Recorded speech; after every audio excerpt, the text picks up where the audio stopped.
On fabrique et on pose du mobilier de laboratoire sur toute la France, également la partie Tom-Tom, et également un peu en Europe, Belgique, Luxembourg et Pays-Bas. Nous sommes basés dans le Morbihan, à la Gacilly. Nous sommes 31, donc toute petite entreprise. 31 personnes, 11 personnes dans la partie administrative, 20 personnes dans l'atelier, qu'on va appeler usine. Nos marchés, ce sont les marchés publics et les marchés privés.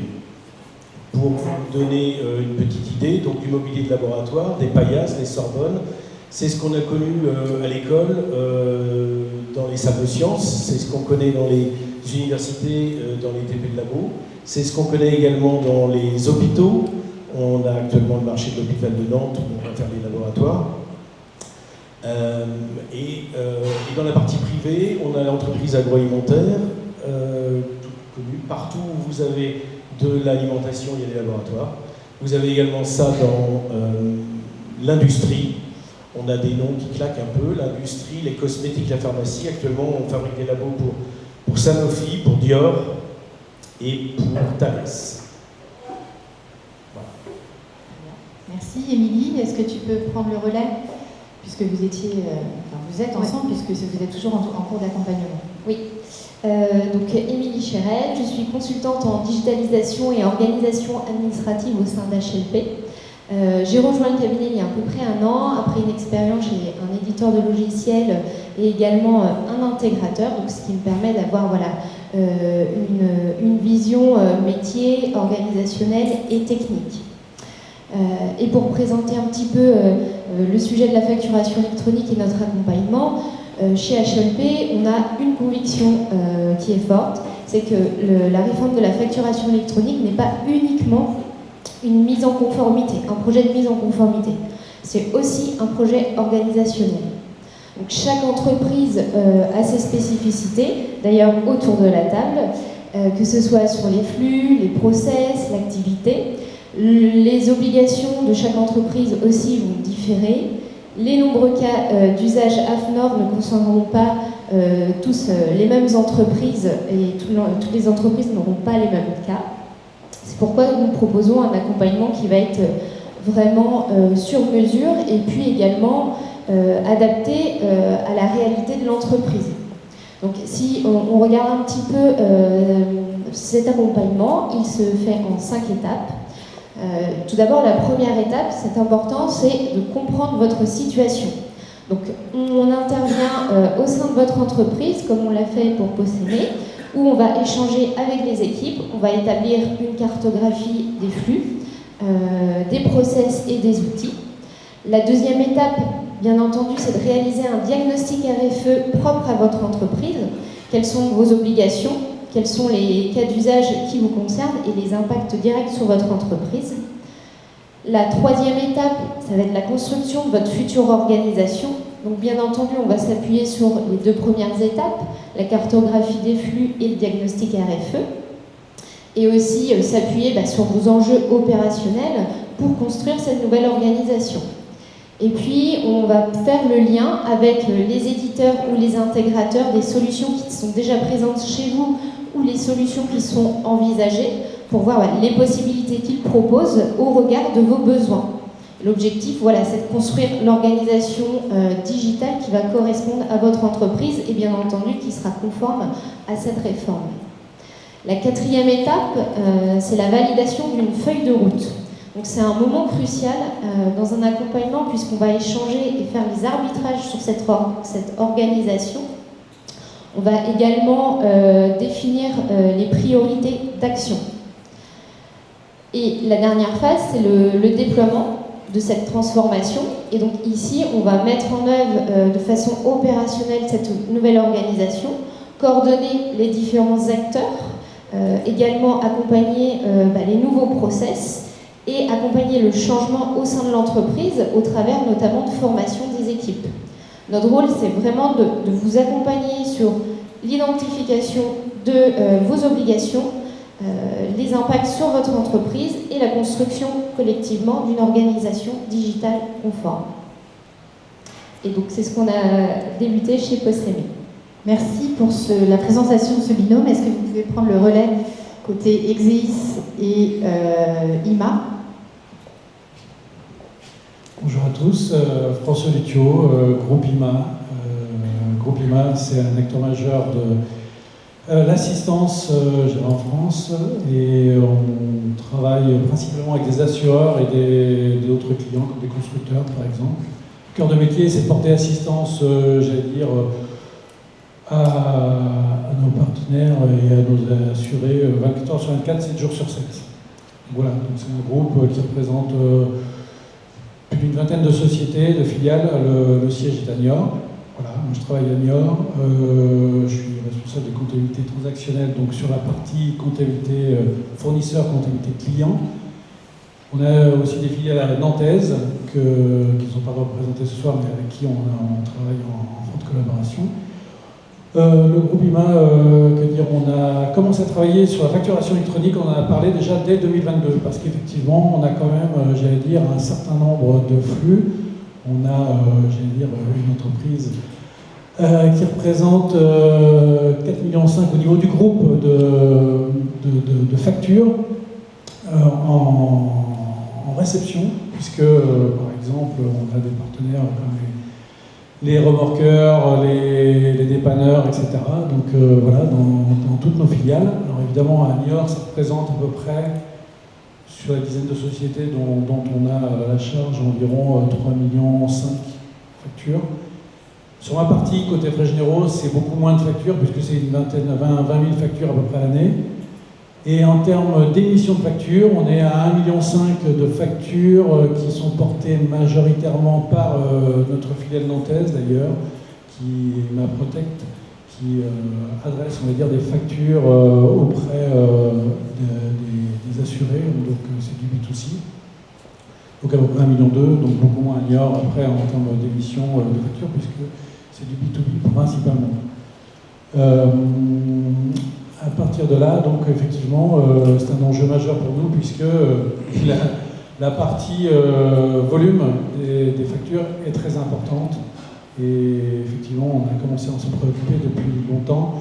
Ce que vous ne savez peut-être pas, c'est que la réforme initialement était prévue pour 2024, elle a été repoussée. Donc effectivement, c'est pour le 8 septembre 2026 et on se doit d'être prêt en émission comme en réception dès le 1er septembre, en ce qui nous concerne. Voilà. Et bonjour à tous, du coup Delphine Génaud, je travaille pour Exeis Conseil, je suis consultante. J'ai commencé chez Exeis il y a 3 ans et ma première mission a été la facturation électronique chez IMA, pour le groupe IMA, et j'y suis restée 3 ans parce que c'était super. Du coup, ce qu'on vous présente ici, c'est plutôt les grandes lignes de la stratégie qu'on a pu accompagner. On était une équipe projet qui était nombreuse, pluridisciplinaire. Donc, nous avions identifié quand même, dès le départ, un très gros travail sur la partie cadrage des flux. On a estimé qu'on était satisfait lorsqu'on a eu établi 350 flux différents en vente et en achat pour le groupe. Donc ce cadrage des flux a été absolument nécessaire pour construire du coup la trajectoire des chantiers à instruire pour le groupe IMA. Donc ça c'était en 2023. Ensuite il y a eu une très grosse ouverture de volet aide au choix pour choisir une plateforme agréée qui permettait de couvrir l'ensemble des besoins du groupe, qui étaient nombreux puisqu'on l'a dit, une très grosse volumétrie, des systèmes très automatisés déjà qu'on ne voulait pas perdre. Donc il fallait avoir des fonctionnalités avancées et en 2023, beaucoup de PA n'étaient pas encore suffisamment avancés dans leur démarche et dans leur raisonnement pour couvrir tous ces besoins. Donc ça a été assez long ce sujet. Ensuite on a instruit le sujet de l'architecture cible, puisqu'on l'a dit, beaucoup, en tout cas une architecture SI assez complexe. Un ERP central qui est SAP, mais beaucoup de systèmes qui satellisent autour. Donc il fallait construire une architecture cible et un process à la fois P2P et O2C cible en intégrant cette fonctionnalité plateforme agréée au milieu de cet écosystème. Ensuite, on a eu un très gros volet qui au départ n'était pas forcément un sujet, on en reparlera tout à l'heure, qui était le sujet de la qualité de la donnée. C'était pas forcément un sujet identifié au tout début du projet, encore une fois, ça remonte à 2023. Maintenant, tout le monde a pris conscience que cette qualité de données est importante dans le cheminement des flux demain. Mais à l'époque, on ne l'avait pas forcément tout de suite mis dans la cible. Le résultat de tout ça, ça a été que 150 000 tiers, clients et fournisseurs, ont dû être mis en qualité parce que la qualité de la donnée n'était pas là, clairement. Et puis, juste avant mon départ, s'est ouvert donc le volet conduite du changement, qui est un volet qui a été finalement un peu présent tout au long de l'ensemble de ces chantiers, mais qui est un volet indispensable et que nous, chez Exilis Conseil, on instruit finalement de manière globale dans tout le déroulé d'un projet. Et c'est un sujet qu'il ne faut surtout pas négliger. Voilà pour... Merci pour les présentations des binômes. Je vous propose de continuer au travers de différentes questions, et notamment une question pour vous, entreprise. On pense souvent au choix de la plateforme agréée, mais qu'est-ce qui vous a fait comprendre que finalement l'enjeu était plus large que ça? Alors pour nous, à Niort, l'enjeu c'était effectivement le volume des factures. Comme vous l'avez entendu, on a des millions de factures. On ne peut pas se permettre, on va dire, d'avoir une plateforme qui ne gère pas, on va dire, notre automatisation qui est déjà assez avancée. Et donc il fallait effectivement que cette plateforme puisse s'intégrer dans l'écosystème des systèmes d'information d'image. Donc nous, on travaille avec un ERP qui s'appelle SAP, mais on a aussi de l'OCR, donc on va dire de la reconnaissance, on va dire, des factures. On travaille avec des commandes d'achat, puisqu'effectivement, on n'a pas quelqu'un qui va valider facture par facture, donc il y a tout un process en amont. Et puis également, c'est que nous avons beaucoup de cas d'usage, comme beaucoup d'entreprises, bien entendu, mais effectivement, on en a particulièrement, on va dire, voilà, sur à peu près 44 cas au niveau de la réforme. On a à peu près plus d'une trentaine, je crois 32, qui concernent l'IMA. On a beaucoup de filiales. Donc effectivement, on ne parle que des filiales françaises, je ne parle pas des filiales étrangères, puisque, comme on l'a dit tout à l'heure, je viens d'en parler, ce sont, j'allais dire, une réforme française, mais les filiales étrangères seront impactées aussi parce que voilà, il y a des systèmes de e-reporting, etc. Donc voilà, c'était simplement les atouts, les raisons pour lesquelles c'était important de choisir la bonne plateforme agréée. Ok, merci. Côté de Possémé.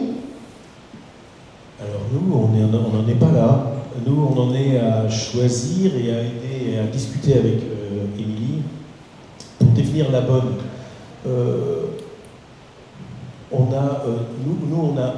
C'est pas un effet panique, mais on en parlait tout à l'heure avec François. Chez eux, ils sont 20 personnes à la comptabilité, ne serait-ce que dans la partie la plus proche. Nous, on est 3. Elles sont 3, plus moi. Donc elles sont 3. Parce que... Donc si vous enlevez un pied de 3, il en reste plus que 2, ça tombe. Donc nous, on ne sait pas quoi faire, on ne sait pas quoi choisir, on sait seulement que c'est demain. Donc on nous a parlé de plateforme, on est à l'écoute. Notre problème est nous aussi le problème de l'ERP, c'est-à-dire qu'on n'est pas avec SAP, on est avec un ERP métier qui s'appelle Codial, et il est important que notre ERP qui nous sert à faire nos devis, nos factures, nos bons de livraison, nos commandes, il est hors de question d'en changer puisqu'on l'a changé au moment du Covid, c'était suffisamment pénible, et puis ça fonctionne bon an mal an correctement, mais il faut que ça fonctionne également avec cette plateforme. Donc on nous parle de Penny Lane, on attend les retours de l'ERP, c'est vraiment notre sujet. On a des marchés publics, donc nous, Chorus Pro, on connaît, sauf qu'on dépose des factures sur Chorus Pro, mais des factures en PDF. Moi, j'ai très très longtemps refusé le problème. On m'a dit facture électronique égale une facture en PDF envoyée par Internet, ce que disait monsieur tout à l'heure. Ça m'arrangeait bien, c'était simple. Et c'est comme ça qu'on fait sur Chorus Pro aujourd'hui. Donc demain, on continuera avec Chorus Pro, mais avec la facture électronique, la vraie. Mais notre vrai problème, un des principaux problèmes, c'est de faire coller le système à notre ERP maison, qui est modeste, mais qui fait son affaire. Alors justement, en parlant de problème, parce qu'il y a quelques difficultés, effectivement, Quelle est la difficulté que vous n'aviez pas anticipée, à la fois technique, organisationnelle ou humaine, dans ce projet? Alors, un petit détail qui n'en est pas un, c'est effectivement la mise en qualité du référentiel. La mise en qualité du référentiel, c'est quoi? C'est d'avoir, on va dire, dans les données de base de nos clients, de nos fournisseurs, d'avoir les identifiants fiscaux corrects. J'entends par là le numéro de SIRET, le TVA intracommunautaire, mais pas que, encore dernièrement, les emails aussi, parce que lorsqu'on va communiquer des emails qui sont, j'allais dire, corrects, qui ne reviennent pas en disant les personnes à le bout, effectivement, ça pose moins de problèmes. Et l'annuaire, tout à l'heure dans les piliers, on vous l'a présenté, l'annuaire, c'est quoi? Ça va être le recensement de toutes les entreprises avec leur numéro de SIRET. Et on ne va pas rentrer dans le détail, mais c'est vraiment très important. Ça va être cette mise en qualité du référentiel qui va permettre d'envoyer nos factures à nos clients sans qu'elles soient refusées parce qu'on a toutes les informations. Les fournisseurs, lorsqu'ils vont adresser, on va dire, les factures également, ça permettra de faire le lien avec notre ERP pour retrouver le fournisseur. Donc voilà. Et puis, il y a des sujets aussi qui est lié, par exemple, nous sommes en TVA sur encaissement. Ça veut dire que ça nous oblige à assurer un cycle de vie des factures. Le cycle de vie de facture, c'est savoir quand est-ce qu'elle a été encaissée. Et des entreprises comme nous, on a été déjà contrôlés par la DGCCRF pour savoir si on respectait les délais de paiement, etc. Demain, l'État, il aura tout. Il saura, on va dire, en temps réel, l'activité de la France quelque part. Et en même temps, il fera les déclarations de TVA pour nous comme pour nos impôts, entre guillemets, où ce sera pré-rempli. Demain, ce sera pour les entreprises. Voilà. Et François Gauvry, du coup, côté POSEME, la difficulté que vous n'aviez pas anticipée? Alors, la difficulté que je n'avais pas anticipée, parce que je n'anticipais rien, c'était la difficulté de mes collaboratrices à accepter ce changement. C'est-à-dire que la première réaction, quand on s'est réunis pour parler du sujet, immédiatement j'ai entendu des trois, mais qu'est-ce qu'on va devenir? Amalgame, IA, facturation électronique, je suis comptable depuis 30 ans, je ne sais faire que ça, je n'y parviendrai pas, on va me remplacer, etc., etc., etc.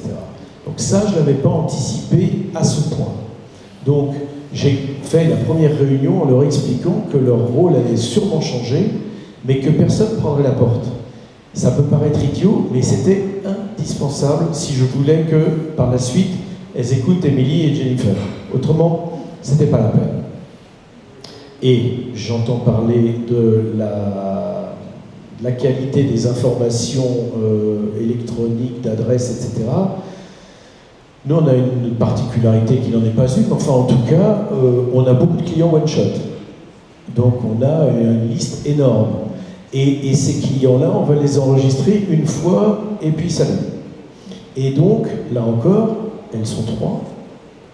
Donc, tout ça paraît énorme. Tout ça paraît pas insurmontable, mais vraiment très lourd.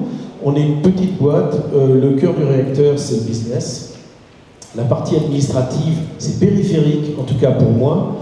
Et ce que j'ai pas anticipé, c'est l'impact et le temps nécessaire humain à nous mettre en ordre de bataille pour cette facturation électronique qui n'est pas une option, parce qu'on peut croire que c'est une option. On est une petite boîte, on a fait ça depuis toujours comme tout le monde, mais demain, on n'a plus de choix. On doit y être. Si on n'y est pas, c'est fini. Alors ça ne va pas être fini dès le 5 septembre, mais on doit y aller. Et je dois, avec ces trois personnes, faire en sorte que ça marche. Alors effectivement, on va avoir des entreprises qui vont certainement se réveiller sur le tard et qui vont avoir besoin d'un accompagnement. Alors quel accompagnement on peut leur proposer à ces entreprises, Émilie, pour les accompagner là, sur l'avant-réforme? Alors déjà, je tiens à préciser que c'est une situation qu'on rencontre vraiment régulièrement. Donc j'ai des clients au téléphone voilà, qui ont besoin de précision sur la réforme. Et c'est tout à fait compréhensible parce que, comme on l'a évoqué, la réforme s'est décalée, le calendrier, mais aussi voilà, il y a un nombre de plateformes, il y a un nombre de cas d'usage, les obligations sont différentes d'une entreprise à une autre. Voilà. Et il y a aussi, au départ, vis-à-vis voilà, des entreprises, les entreprises qui ont pu aussi résumer la réforme de la facture électronique juste à un format de facture ou au choix d'une plateforme. Et ça va bien au-delà, comme vous l'avez compris. Donc nous, ce qu'on veut vous dire, c'est que c'est pas trop tard pour s'y engager, mais qu'il y a il faut vraiment s'emparer du sujet dès à présent. Parce que voilà, les éditeurs, les cabinets, les intégrateurs sont de plus en plus sollicités par des demandes et voilà, pour les PME, il y a déjà d'ores et déjà la réception qui rentre en vigueur dès le 1er septembre 2026. Donc nous, on fait le choix de vous accompagner justement sur ces sujets. Donc pour une entreprise, il faut se saisir du sujet à présent parce que quel est le risque demain si vous retardez cette échéance? C'est peut-être prendre des décisions un petit peu dans l'urgence, choisir finalement une solution par défaut, mobiliser ses équipes au dernier moment et arriver le 1er septembre avec peut-être une interrogation sur est-ce que je vais bien recevoir mes factures et donc un impact direct sur la continuité de votre flux, sur peut-être des relations tendues avec vos partenaires ou des difficultés de validation ou de paiement des factures.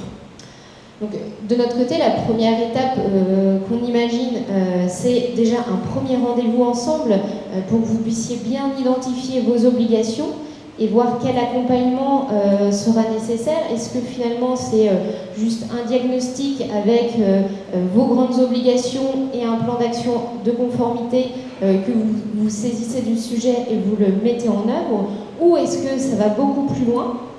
Et puis là, il faut un accompagnement beaucoup plus poussé, c'est-à-dire sur la réforme, mais aussi sur le fait de revoir en profondeur votre organisation et de faire de cette réforme en fait un levier pour votre entreprise, parce que c'est vrai que c'est considéré comme un sujet qui peut être complexe. Nous, l'objectif, c'est d'en faire un projet concret, compréhensible et vecteur de valeur pour l'entreprise. L'objectif est vraiment double. D'un côté, la conformité et de l'autre, optimiser voilà, les process administratifs et financiers. Merci Émilie. Est-ce que Delphine, tu peux apporter un complément rapide? Tu as presque tout dit. Je dirais que pour nous, chez Exeis, ce sujet va plutôt reposer sur vraiment notre socle de compétences globales, qui est vraiment d'accélérer, de dynamiser les projets, puisque vous l'avez vu, on a un certain nombre d'expertises chez différents clients qui nous permettent aussi, dans des contextes différents, qu'on assimile assez rapidement, de porter aussi ce sujet de manière un peu plus transverse, parce que ça concerne l'ensemble des directions. C'est pas qu'un sujet finance, direction comptabilité, on embarque aussi bien sûr tous les systèmes d'information, on embarque des métiers, on peut embarquer des opérations parfois. Donc ça nécessite vraiment d'avoir une expertise à la fois de la réforme, Émilie l'a dit, mais aussi une expertise transverse de l'entreprise pour pouvoir impulser un peu d'efficacité dans la gestion du projet. Une question pour vous qui avez vécu l'accompagnement. Du coup, c'est quoi les bénéfices concrets de cet accompagnement en quelques mots? Rapidement, mais Delphine a travaillé beaucoup pour nous, effectivement, pour coordonner le projet et puis faire le cadencement, mettre du rythme. Parce que nous sommes, on va dire, à traiter du flux, à traiter, on va dire, la routine, c'est de utiliser nos factures, d'émettre nos factures. Et derrière, ça nous a permis de structurer, de détecter les sujets aussi qui étaient importants pour demain, pour la facturation électronique, parce que nous, on le fait, on va dire, naturellement. On se dit, c'est pas forcément un problème, mais si, finalement, dans l'analyse qui en a été faite, il ressort que c'est un cas d'usage particulier. Donc, effectivement, ça a permis de cadencer, de planifier, de structurer la démarche et puis de lancer le projet. Voilà. Et après, toutes les solutions nous ont été apportées en nous disant, voilà, vous avez la possibilité de prendre de telle ou telle solution. Ensuite, c'est plus facile, on n'a plus qu'à choisir, on n'a pas besoin de passer du temps là-dessus, parce que notre cœur de métier, c'était pas ça, effectivement, nous, c'est traiter des factures. Merci. François Gauvry. L'avantage d'avoir commencé à travailler avec HLP, avec Émilie et Jennifer sur le sujet, c'est que donc, je le redis, on est à zéro. On est à l'an zéro. Eux, ils sont en train de faire des choix de plateforme. Nous, on vient d'avoir le diagnostic et on va avoir le retour. Enfin, moi, je l'ai eu en primeur, mais mes équipes auront le retour la semaine prochaine, dès qu'on aura trouvé un créneau. Le véritable intérêt que j'ai dans tout ça, je me répète un peu, c'est que nous ne sommes que 3. On découvre. Donc c'est pas HLP qui nous accompagne, c'est un peu nous qui accompagnons HLP. Ils le font pour nous, et je crois que dans des microstructures comme la nôtre, il n'y a pas vraiment le choix. On a les mêmes obligations qu'IMA, avec notre dimension, on a presque le timing, parce que nous on a que les factures, mais le schéma, les directions qui nous sont proposées pour nous accompagner là-dessus, on les prend comme du pain béni, c'est-à-dire qu'on n'a rien anticipé. On a anticipé le sujet, mais c'est tout. Et on avait besoin qu'on vienne vers nous avec un schéma, un process, une frise, en nous disant J plus 10, plus 20, plus 30, plus 50. Et nous, on est là, les bras devant, et on n'a qu'une envie, c'est que ça fonctionne. Donc vraiment, la démarche, le schéma et l'accompagnement, sans ça, on mettait la tête dans le sable en espérant que ça n'ait pas lieu, et manifestement, en septembre, ça aura lieu. Donc moi, j'invite tous ceux qui ont des microstructures et qui découvrent ça un peu comme une montagne, comme le Tibet à traverser, il faut trouver son accompagnement. On avait le même sujet pour le RSE, on avait le même sujet quand on nous a demandé des bilans carbone, etc. Parce que travaillant sur des dossiers publics, des marchés publics, vous avez des obligations qui sont périphériques. Nous, on fabrique des salles. Donc on se dit, ce qu'ils attendent de nous, c'est qu'on fasse ce qu'ils veulent à partir d'un plan. Mais non, il y a tout ce qui tourne autour. Quand on nous demande un bilan carbone, quand on nous demande notre impact, etc., je ne vais pas toujours demander à Axel, qui fait tout chez nous, de faire ça aussi. Eh bien, pour la facturation électronique, c'est la même chose. On n'est pas équipé, on n'est pas assez nombreux. Il n'y a qu'une solution, c'est la sous-traitance. Très bien. Éclairée. Éclairée. Merci pour ce retour. Delphine, la Belgique est passée à la RFE au 1er janvier de cette année. Donc on a 5 mois là, de recul, de retour d'expérience sur ce lancement. Est-ce que vous avez connu ça du coup avec le déploiement d'un des sites de IMA qui était situé en Belgique? Alors c'est quoi du coup le retour d'expérience? Bon, alors juste d'abord quelques éléments de contexte parce que Julien l'a dit en introduction, la réforme de la facturation électronique, elle n'est pas encore européenne, elle va le devenir, mais chaque pays a fait sa propre réforme. Donc juste quelques mots pour expliquer ce qu'est la réforme en Belgique. En Belgique, ils ne sont pour l'instant concernés que par du e-invoicing, donc la transmission de factures au format structuré entre entreprises belges, donc uniquement des flux belgo-belges. Donc il n'y a pas de sujet de B2C, il n'y a pas de sujet d'entreprise internationale, pas de e-reporting, il n'y a même pas de sujet de cycle de vie, puisque ça n'est pas implémenté dans leur réforme à l'heure actuelle. Une petite nuance également par rapport à la réforme française. Il n'y a pas d'annuaire centralisé et pas de spécification de l'État. Donc l'État n'a donné aucune directive, si ce n'est que de faire transiter les factures par PayPal. PayPal, c'est un format d'échange qui existe déjà depuis 2019. Le sujet était de faire passer les factures par un mandat PayPal. Donc l'échéance a été donnée 1 an à l'avance pour l'ensemble des entreprises, donc pas de différenciation de date pour les petites ou pour les grosses, tout le monde à la même enseigne. Donc au 1er janvier 2026, Big Bang, plus personne n'envoie ses factures au format PDF, courrier, mail, papier, pigeon voyageur, tout ce qu'ils connaissaient comme nous avant. Il fallait que ça transite par des plateformes.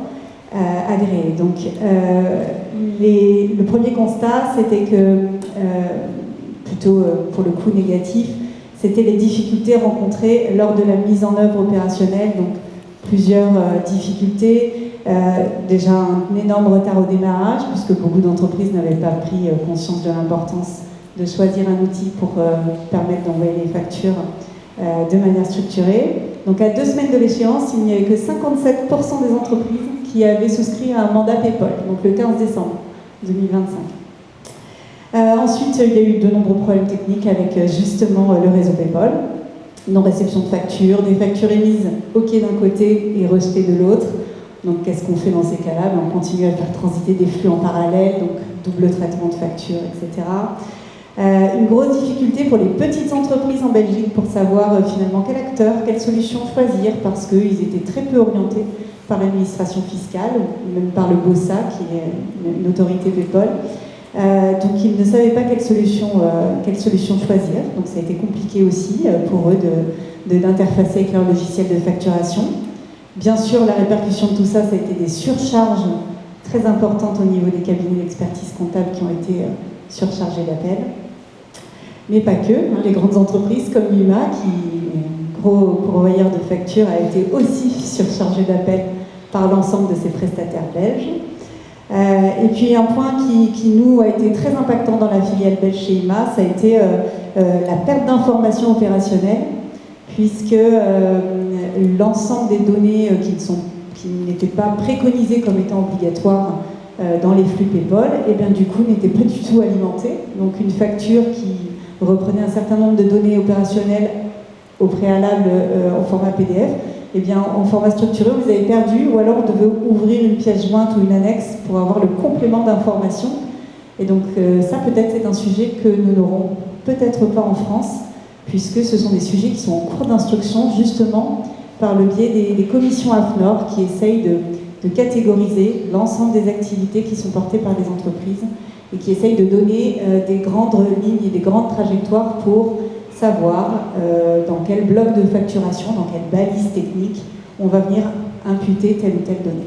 Donc là, on a bon espoir en fait que ça se passe mieux en France.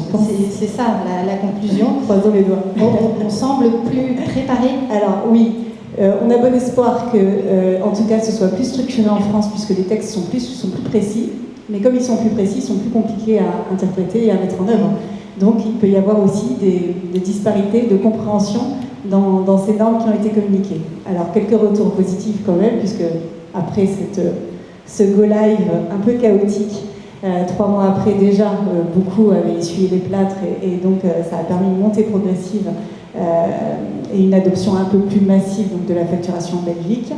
Après, je crois, 3 mois, à peine 3 mois, au 10 mars, 83% des entreprises avaient transmis des flux et avaient souscrit un mandat PayPal.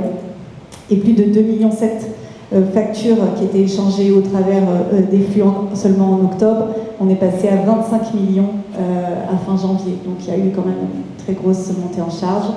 Et puis, pour les flux qui ont été opérés facilement, beaucoup de réduction des erreurs de saisie, une gestion de la trésorerie déjà tout de suite beaucoup plus simplifiée, en tout cas un gain de temps pour les équipes, une meilleure traçabilité. Quand tout fonctionne, forcément on a une facture qui part et qui arrive en temps réel, plus de factures cachées sous une pile dans un coin de manette. Et une adoption volontaire aussi des entreprises qui n'étaient pas forcément éligibles. Donc ça, c'est plutôt un bon indicateur. Donc la Belgique est plutôt sereine sur le fait d'ouvrir le volet de e-reporting, qui est le second volet chez eux, à partir de 2028. Alors, fort de ce retour d'expérience, du coup, c'est quoi les actions à initier dès maintenant? Là, il est déjà tard, mais il n'est pas trop tard, pour initier des actions concrètes dans les entreprises. Alors, quelques petites actions clés, donc effectivement, quelques bonnes pratiques avant ce go live.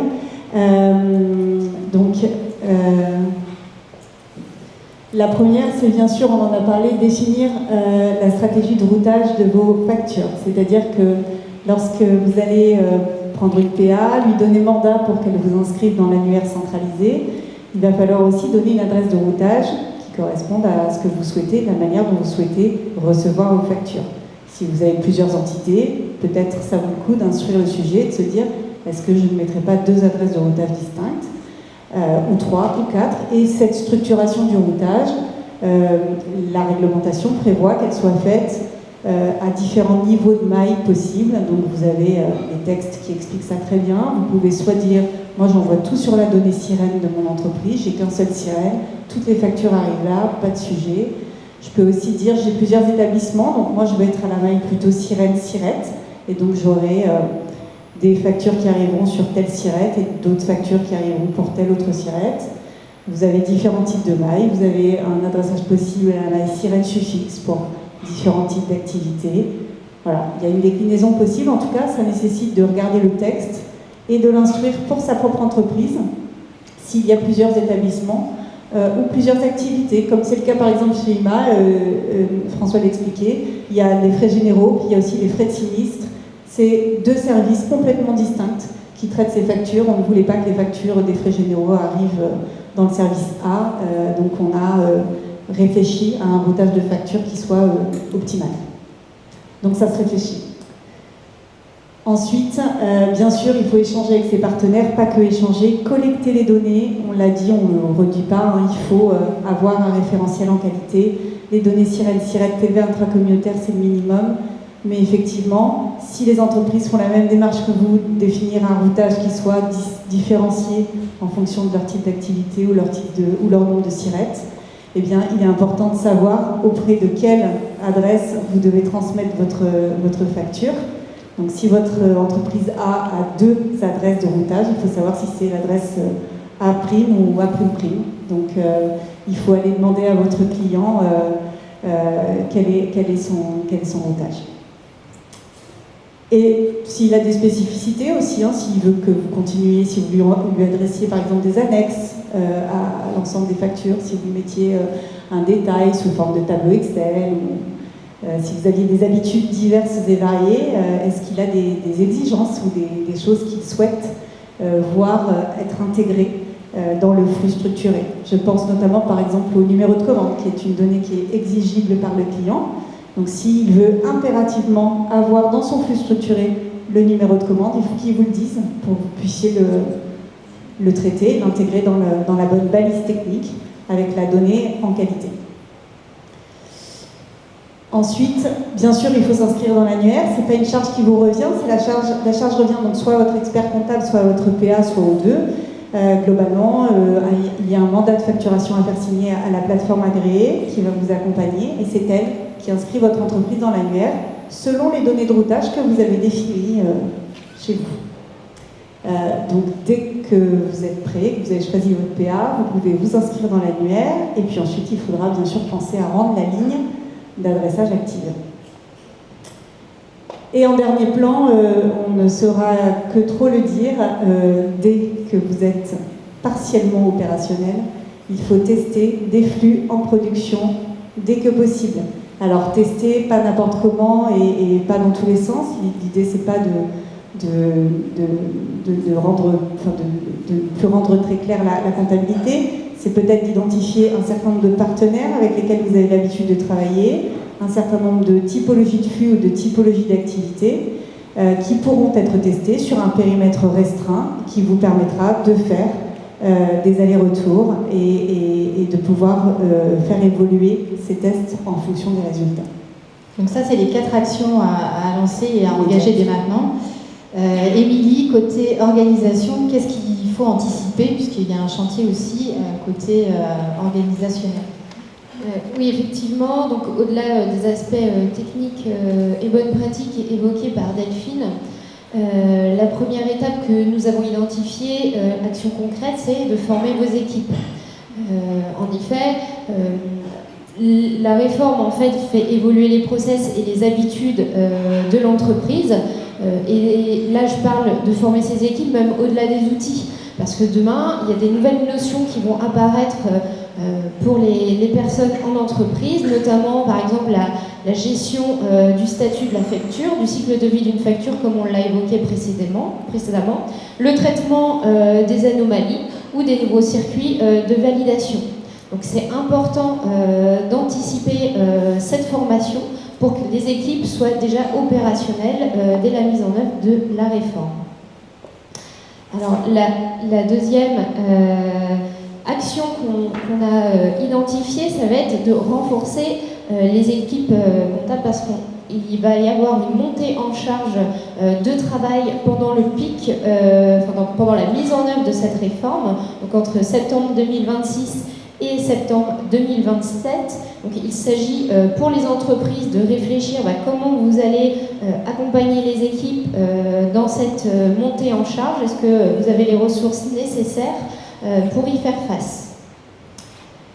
La troisième action, ça va être de préparer des communications. Avec la réforme, votre écosystème, donc que ce soit vos clients, vos fournisseurs, vos partenaires, vos collaborateurs, vont vous poser des questions sur la réforme. Donc il est important de préparer justement ces réponses des FAQ parce que vous aurez, plus vous avez anticipé en fait, harmonisé vos réponses, plus vous gagnerez un temps précieux.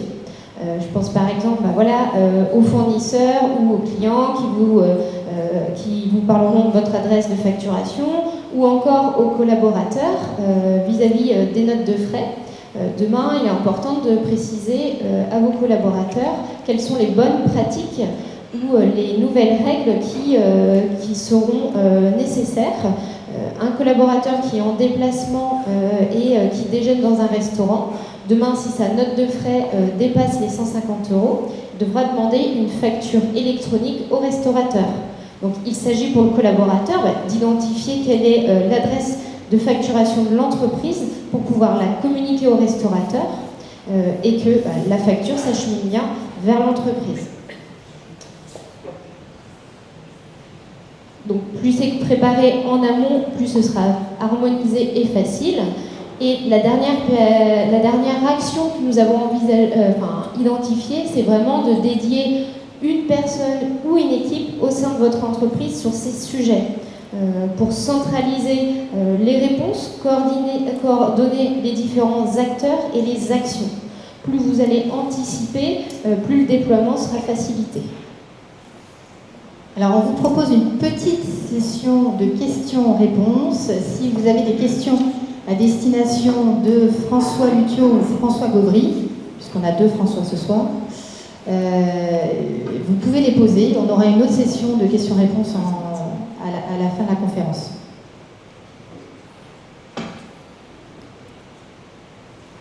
Pas de questions? Si. Moi, j'ai éventuellement une question sur la gestion des flux. En fait, Sirène, je pensais que ça suffisait. Et là, vous parlez d'une adresse, par exemple. Et en fait, une adresse, des fois, c'est pas rue des Chameaux, ça va être avenue des Chameaux, j'en sais rien. Et est-ce que vraiment, dans le quotidien, on va parler en adresse et pas en numéro?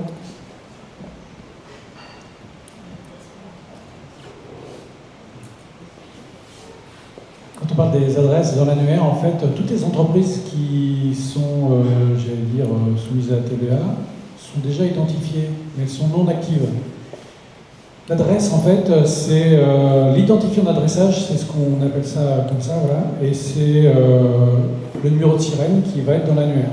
Le numéro de sirène va router, on va dire, à telle entreprise. Mais si on n'a pas choisi de faire un identifiant d'adressage différent, tout sera envoyé à la plateforme dans un même lot. Tout sera mélangé.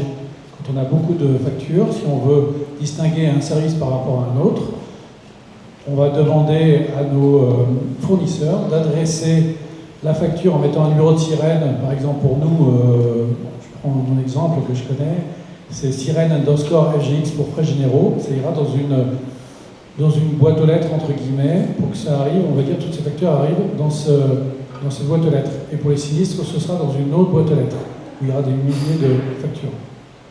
Donc voilà, c'est ça l'adresse.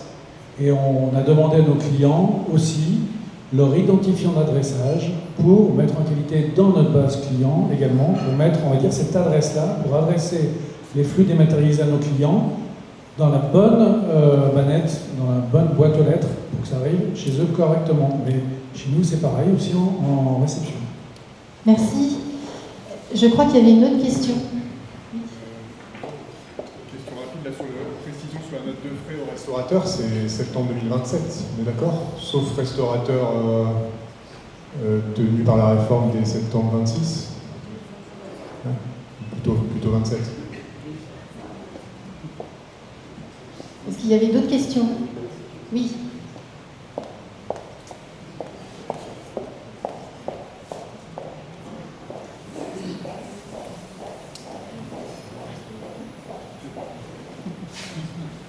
Bonjour.